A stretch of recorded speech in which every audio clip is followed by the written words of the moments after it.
അങ്ങനെ സിദ്ദീഖ് ഇക്ക എന്ന വൻമരം വീണു. അടുത്തത് ആര് എന്നാണ് സോഷ്യൽ മീഡിയ ചോദിച്ചുകൊണ്ടിരിക്കുന്നത്. അതോടൊപ്പം തന്നെ നമ്മുടെ ചലച്ചിത്ര അക്കാദമി ചെയർമാൻ കൂടിയായ രഞ്ജിത്തും ഇന്ത്യ കണ്ട മഹാപ്രതിഭ എന്ന് നമ്മുടെ സാംസ്കാരിക മന്ത്രിയായ സജി ചെറിയാൻ വിശേഷിപ്പിച്ച രഞ്ജിത്തും രാജിവെച്ചിരിക്കുകയാണ്. അപ്പോൾ കഴിഞ്ഞ ദിവസങ്ങളിൽ ഈ ഹേമ കമ്മിറ്റി റിപ്പോർട്ട് പുറത്തു വന്നതിന് ശേഷമുണ്ടായ വിവാദങ്ങളെ തുടർന്നാണ് ഈ രണ്ട് രാജ്യവും എന്നാണ് നമുക്ക് മനസ്സിലാക്കാൻ സാധിക്കുന്നത്.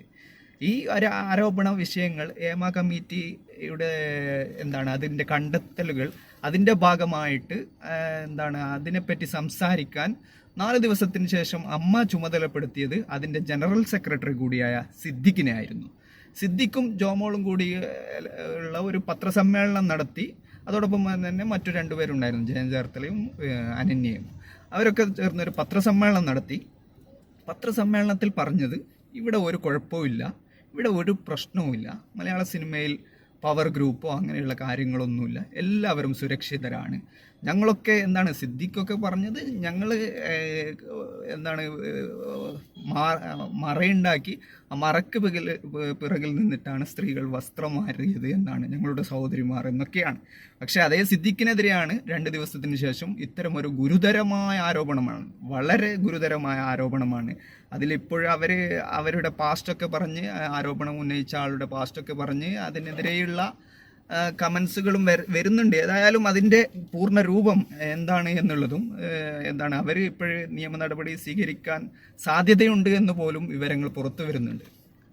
അപ്പോൾ അതുകൂടാതെ തന്നെ നടൻ റിയാസ് ഖാനെതിരെയും അവർ ആരോപണം ഉന്നയിച്ചിരുന്നു. അതോടൊപ്പം തന്നെ മറ്റൊരു പ്രധാനപ്പെട്ട വിഷയം MLA കൂടിയായ മുകേഷിനെതിരെ ഒരു അസിസ്റ്റന്റ് ഡയറക്ടറായ വനിതയുടെ ഒരു ആരോപണമാണ്. അത് 2018 ഒരു ആരോപണം ഉയർന്നു വന്നിരുന്നു. ഇപ്പോൾ വീണ്ടും അത്തരം ഒരു ആരോപണം ഉയർന്നു വരുന്നു എന്നാണ് മനസ്സിലാക്കാൻ സാധിക്കുന്നത്.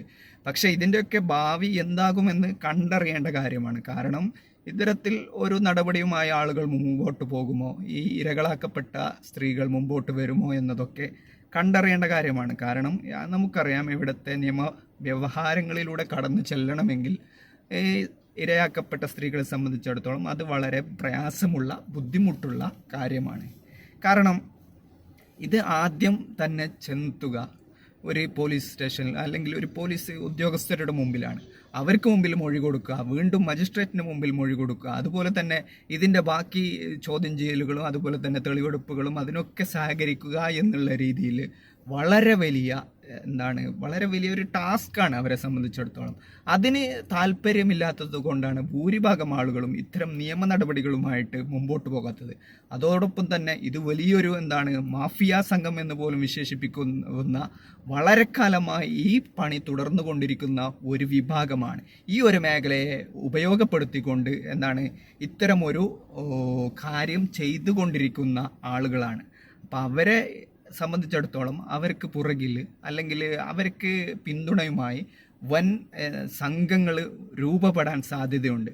അത് സോഷ്യൽ മീഡിയയിലൂടെയുള്ള സൈബർ അറ്റാക്കുകൾ, അതുപോലെ തന്നെ മറ്റു രീതിയിലുള്ള അറ്റാക്കുകൾ, ഈ രീതിയിൽ വളരെയധികം ബുദ്ധിമുട്ടുകളും പ്രയാസങ്ങളും ഇവർ നേരിടേണ്ടി വരും എന്നതിനാൽ പലരും നിയമ നടപടികൾ സ്വീകരിക്കാൻ തയ്യാറാവുന്നില്ല എന്നതാണ് ഇതിൻ്റെ മറ്റൊരു വശം. അതുകൊണ്ട് തന്നെ ഇപ്പോഴുണ്ടായ ഈ സംഭവ വികാസങ്ങളിൽ ഇതിൻ്റെ ഭാവി എത്രത്തോളമെന്ന്, ഇതിൻ്റെ മറ്റു നടപടികൾ എങ്ങനെ പോകുമെന്ന് കണ്ടറിയേണ്ട കാര്യമാണ്. പക്ഷേ സർക്കാരിനെ സംബന്ധിച്ചിടത്തോളം ഇക്കാര്യത്തിൽ കൃത്യമായ ഉത്തരവാദിത്വമുണ്ട്.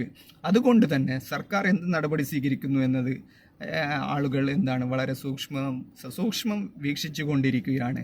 കാരണം നടി ആക്രമിക്കപ്പെട്ട സംഭവവുമായി ബന്ധപ്പെട്ട് നടൻ്റെ പേര്, അതായത് ദിലീപിൻ്റെ പേര് ഉയർന്നു വന്നപ്പോൾ അയാൾക്കെതിരെ ഗൂഢാലോചന കുറ്റം ചുമത്തി അയാൾ അറസ്റ്റ് ചെയ്യുകയും നിയമ നടപടികളും സ്വീകരിക്കുകയും ചെയ്ത ഒരു സർക്കാരാണ് ഞങ്ങളുടേതെന്ന് പറയുന്നത് കൊണ്ട് തന്നെ ഇവർക്കെതിരെയും ഇപ്പോൾ ആരോപണം ഉണ്ടായ ആളുകൾക്കെതിരെയും അല്ലെങ്കിൽ അത്തരം ആളുകൾക്കെതിരെ എന്ത് നടപടി സ്വീകരിക്കുന്നു, സർക്കാർ ഈ വിഷയത്തെ എങ്ങനെ കൈകാര്യം ചെയ്യുന്നു എന്നത് നോക്കിക്കാണേണ്ട വിഷയമാണ്. തീർച്ചയായിട്ടും ഇത്തരം ഈ സംഭവങ്ങളിൽ നടപടികൾ ഉണ്ടാവേണ്ടതുണ്ട്. അതുകൊണ്ട് തന്നെ ഇത്തരം സംഭവങ്ങൾ ഇനി ആവർത്തിക്കാതിരിക്കാനുള്ള എന്താണോ നിയമനിർമ്മാണം അല്ലെങ്കിൽ എന്താണോ അതിന് വേണ്ട കാര്യങ്ങൾ അത് ചെയ്യേണ്ടതുണ്ട് എന്നാണ് ഈ വിഷയത്തിലെ പറ്റി നമുക്ക് പറയാനുള്ളത്, അല്ലെങ്കിൽ ഇവിടുത്തെ പൊതുസമൂഹത്തിന് പറയാനുള്ളത്?